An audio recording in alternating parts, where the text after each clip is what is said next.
He rode in on the back of a wagon loaded with crates of chickens and bales of hay, driven by a brutish farmer who had not uttered a word throughout the journey except to curse his horse.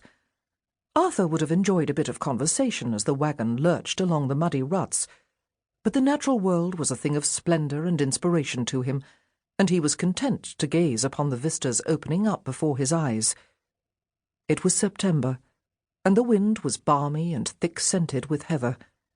Each climb to the brow of a hill revealed rise after rise, carpeted in swirls of purple, green, and gold, each growing paler until the moors faded into a violet haze, and thereafter only shelves of mist, the colour of blush, that might be land or might be clouds.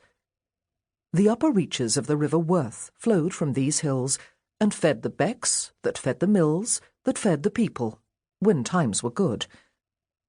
Arthur and the Church of England had been an arranged marriage of sorts, but he had been one of those fortunate few who had fallen deeply in love with his bride, despite her many foibles and warts. He had no tolerance for those who sought to strip her of her liturgy and beauty, and undermine her authority. He was a proud young man, conscious of the dignity vested in him as the newly appointed curate to Haworth, so it was understandable that he was a little vexed to be arriving in the village atop a bale of hay in a lowly wagon full of chickens. There was something unsavoury about it, a hint of degradation. He meditated on Christ's entry into Jerusalem on the back of a donkey, but could not reconcile this image with the squawking birds all around him. He wished he had a horse, but a horse was not within his means. By the time they arrived at the bottom of Main Street, the sky had darkened, and lead grey clouds were moving up swiftly from the south. The wind rose. Workers from the outlying mills were returning home across the fields, hurrying down to the village and disappearing into the dense, hidden warrens of the poor. At the toll gate, the farmer ordered him down. "I'll deliver your box, but you walk from here," he muttered, as he swiftly pocketed the coin Arthur dropped into his hand. "Where might I find the parsonage?" Arthur asked stiffly. "I am Reverend Bronte's new curate." For this bit of introduction, all he got was a scowl and a sharp jerk of the head, indicating the top of the steep hill. A cold drizzle had blown in, sharp as needles.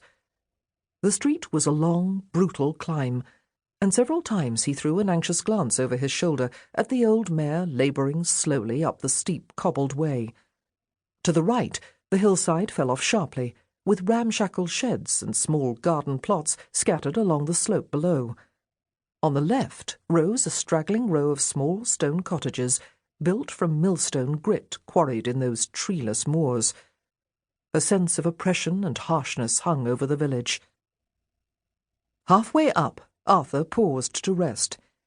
Glancing back down the hill, he saw that the horse had stalled, and the farmer had resorted to a whip.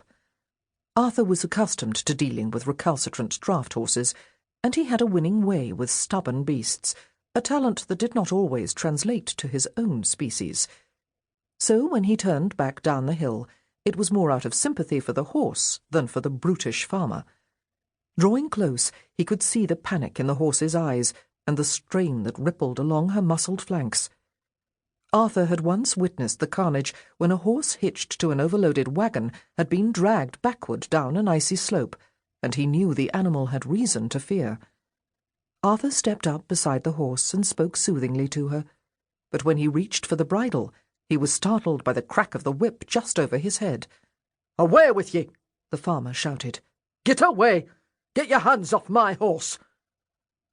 Without warning, he lashed out again with the whip, barely missing Arthur's cheek. Arthur's eyes flashed with anger. He was a powerful man, with a good height and an ox-like build. He had it in him to drag the farmer from his seat and give him a thrashing, but his only concern was for the safety of the horse. He steeled his mind to the task and ignored the cursing, the whip, and the rein. With a firm, coaxing voice, he spoke to the beast, and after a moment she began to move. Arthur stubbornly led the animal to the top, never relinquishing the reins until they reached a junction at the heart of the village, where the road widened and levelled.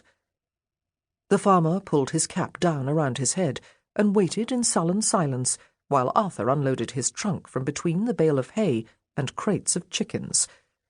Without so much as a nod of gratitude, the man took up the reins and drove away.